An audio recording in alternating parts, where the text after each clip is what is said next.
सतगुरुदेव की जय हो। परमात्मा के पुण्य आत्माओं को, चाहे वो जगत हो चाहे वो भगत हो, सभी को मुझसे शशिभूषण सिंह का सत साहेब नमस्कार एवं राम राम। कुछ मैं व्यस्तता के कारण आप सभी पुण्य आत्माओं के बीच कुछ लंबे समय बीतने के बाद आया हूँ और मैं मानता हूँ कि परमात्मा की जब तक दया नहीं होती है कोई कार्य जीव के बस की बात नहीं है। जब उनकी दया होती है तो भैंस भी एक अच्छा वेद ज्ञाता बन जाता है। जैसा कि कबीर परमात्मा ने एक फर्जी भंडारा देने वाले के नियत पर भैंस से वेद का श्लोक पढ़वा दिया था। खैर, इस वीडियो का मेरा टॉपिक है संत रामपाल जी से नाम दीक्षा कैसे लें।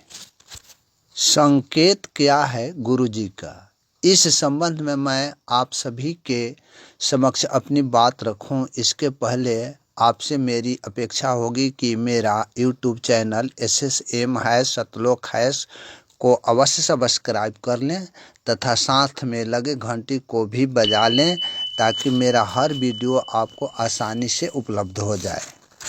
मैं अपने टॉपिक पर आऊँ इसके पहले आपसे यह भी अपेक्षा करूंगा कि आप अपने गुरु जी के कष्टों के प्रति संवेदनशील हैं और गुरु के दुखों में आप दुखी हैं, या क्या आप अपने गुरु जी से अलगाव महसूस करते हैं। क्या दर्शन नहीं होने का गम है या कारण जानने का इच्छा है। तो इसकी जानकारी के लिए परमात्मा के असीम कृपा से मेरे द्वारा लिखित ज्ञान अमृत एवं षड्यंत्र का विष नामक पुस्तक अवश्य पढ़ें एवं षड्यंत्रकारियों के द्वारा की गई अनुचित कार्यवाही को जानें। षड्यंत्रकारी कौन है, कहाँ रहता है, क्या नाम है, कैसे और कब से षड्यंत्र किया, क्यों किया, उक्त सारी जानकारी इस किताब में यानी ज्ञान अमृत एवं षड्यंत्र के विष में पिरो दी गई है, जिसे पढ़कर आप अपने गुरु के षड्यंत्रकारियों के संबंध में पूर्णतः जानकारी प्राप्त कर सकेंगे। यह पुस्तक राष्ट्रीय समाज सेवा समिति पवन संजय केंद्र संचालक स्टेट, जिला या संभागीय कोऑर्डिनेटरों के लिए यह पुस्तक जहर का प्याला बन गया है, क्योंकि ये सभी काल ब्रह्म के अभिकर्ता हैं। ये नहीं चाहते हैं कि कोई इस किताब को पढ़कर अपने निर्दोष गुरु के प्रति सत्यता को जान पाए, जबकि ये पुस्तक उन परमात्मा के पुण्य आत्माओं जो सत्यता से अनजान हैं के लिए अमृत का प्याला है। जैसे काल ब्रह्म ने अपने दुष्ट आत्माओं से मीरा को जहर का प्याला दिलवाया था जो समर्थ की दया से अमृत बन गया था, वैसे ही यह पुस्तक दुष्टों के लिए जहर है और अनजान पुण्य आत्माओं के लिए परमात्मा की दया से अमृत है। इसलिए आप पुण्य आत्माओं, राष्ट्रीय समाज सेवा समिति मैनेजमेंट एवं केंद्र संचालक, स्टेट कोऑर्डिनेटर, जिला कोऑर्डिनेटर तो संभागीय कोऑर्डिनेटर तो पवन व संजय नामक काल ब्रह्म के जाल में फंसे पड़े हैं। उनसे मिलने वाले जहर से बचने के लिए परमात्मा की दया से आप लोगों के बीच यह पुस्तक अमृत ही है। इसीलिए परमात्मा ने अपनी सत्यता की जानकारी देने वाले पुस्तक का नाम भी ज्ञान अमृत एवं षड्यंत्र का विष रखवाया है। इसे अवश्य पढ़ें और इसे मंगाने के लिए 99-315-92-093 पर कॉलिंग या व्हाट्सएप मैसेज के माध्यम से संपर्क कर सकते हैं। अब मैं अपने विषय वस्तु पर आता हूँ। आज का विषय है संत रामपाल जी महाराज से नाम दीक्षा कैसे लें।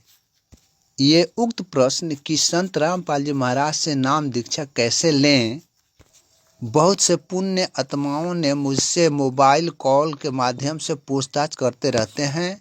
कुछ ऐसे भी भगत समाज से पुण्य आत्माएं हैं जो नाम दीक्षा केंद्र से वर्तमान समय में कोई 1 माह तो कोई 6 माह पूर्व लिए हुए है, भी पूछताछ करते हैं कि उन्हें अब क्या करना चाहिए?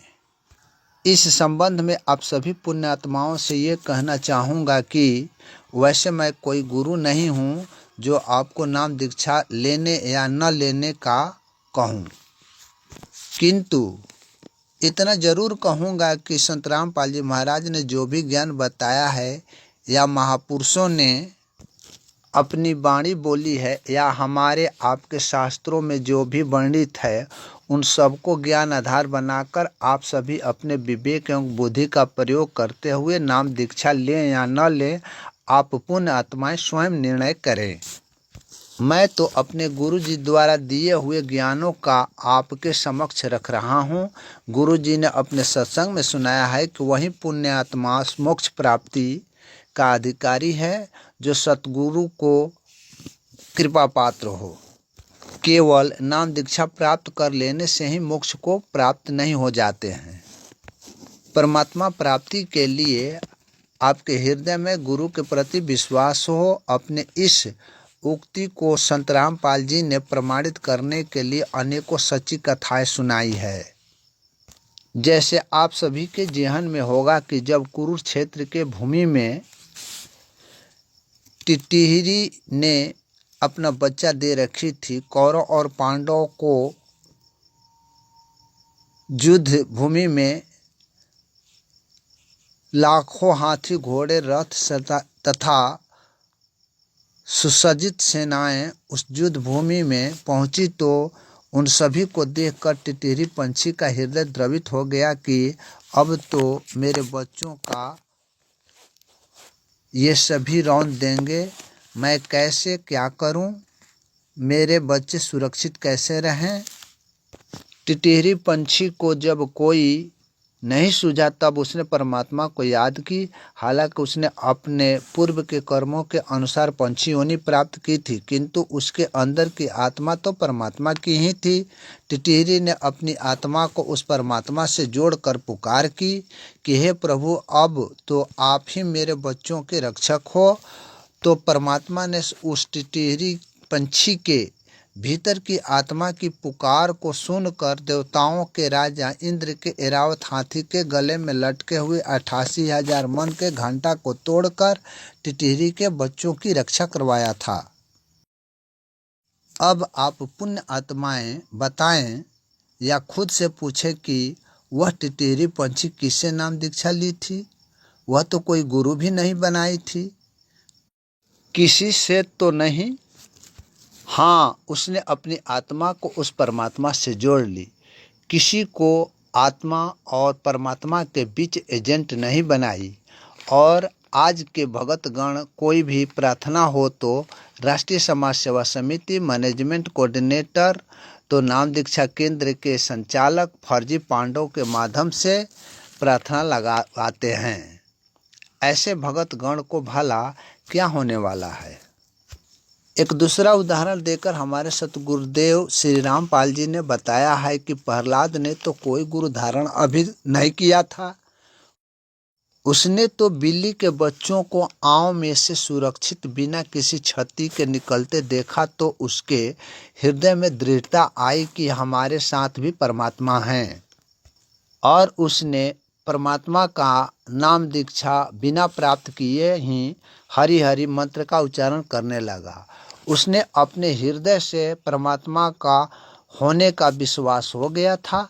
फिर आप सभी आगे की कथा को अवश्य ही जानते हैं कि उस प्रहलाद को न तो पहाड़ कुचल सकी और न तो नदी भिगो सकी और न ही आग निगल सकी। इतना ही नहीं, अपने भक्त प्रहलाद की रक्षा के लिए परमात्मा को नरसिंह अवतार धारण करना पड़ा। अब आप पुण्य आत्माएं स्वयं सोचो कि क्या प्रहलाद कोई नाम दीक्षा लिया था? नहीं। इस तरह का अनेकों उदाहरण देकर सतगुरुदेव जी ने हम सबको समझाया है। जैसे द्रौपदी एवं फरीद खां आदि का नाम लेकर सतगुरुदेव जी ने एक अन्य उदाहरण से समझाया है कि यदि आप भारत का नागरिक हो और आपको दुबई जाना है तो आपको वास्तविक अधिकारी से पासपोर्ट बनवाने होंगे। ऐरे गैरे नथु खैरे अनाधिकारी से नकली पासपोर्ट बनवा लेने से आप दुबई नहीं जा पाएंगे और स्वयं अटपटे में पड़ जाएंगे, इसलिए अधिकारी से ही पासपोर्ट बनवाने होंगे।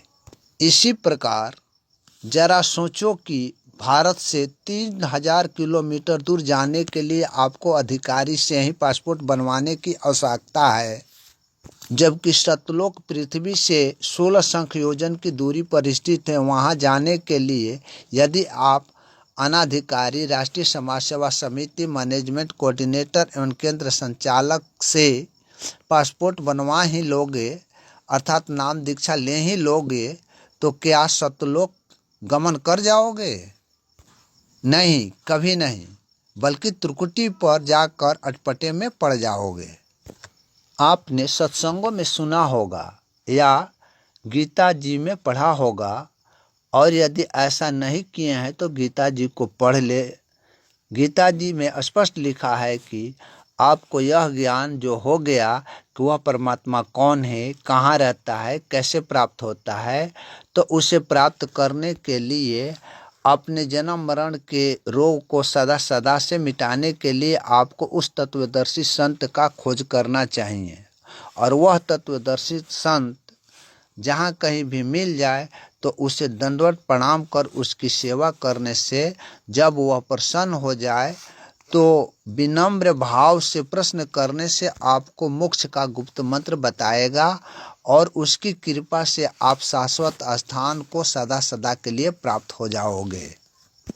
मगर आज क्या देखने को मिल रहा है? भगत समाज में सभी स्वार्थवश अंधे गधे की तरह चलते जा रहे हैं, भेड़ की चाल चलते जा रहे हैं और उस गीता जी के कहे अनुसार अपने सतगुरुदेव जी का खोज नहीं कर रहे हैं, बल्कि काल ब्रह्म के बैठे राष्ट्रीय समाज सेवा समिति मैनेजमेंट कोऑर्डिनेटर केंद्र संचालक नामक एजेंटों के पाले में पड़कर अपना जीवन नष्ट कर रहे हैं। ये सर्वविदित है कि वह सतगुरु जेल में कष्ट झेल रहा है।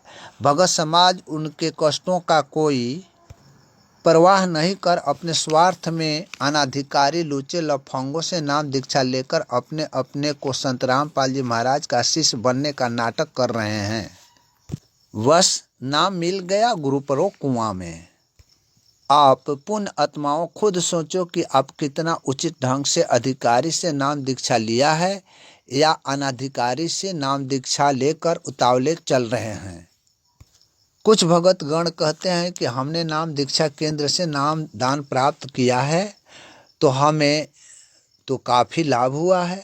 हमारी स्थिति पूर्व में बड़ी नाजुक थी, नाम दीक्षा जब से लिया है हमारे घर में धन्य धान्य में काफ़ी वृद्धि हुई है, ऐशो आराम की ज़िंदगी हो गई है। ऐसे भक्तों से मेरा कहना है कि सर्वप्रथम तो सतगुरुदेव जी ने सत्संगों में बताया है कि वह परमात्मा अपने शिष्य को मोक्ष कराने के लिए मात्र 2 चीज़ देता है, एक आधीनी और दूसरा गरीबी।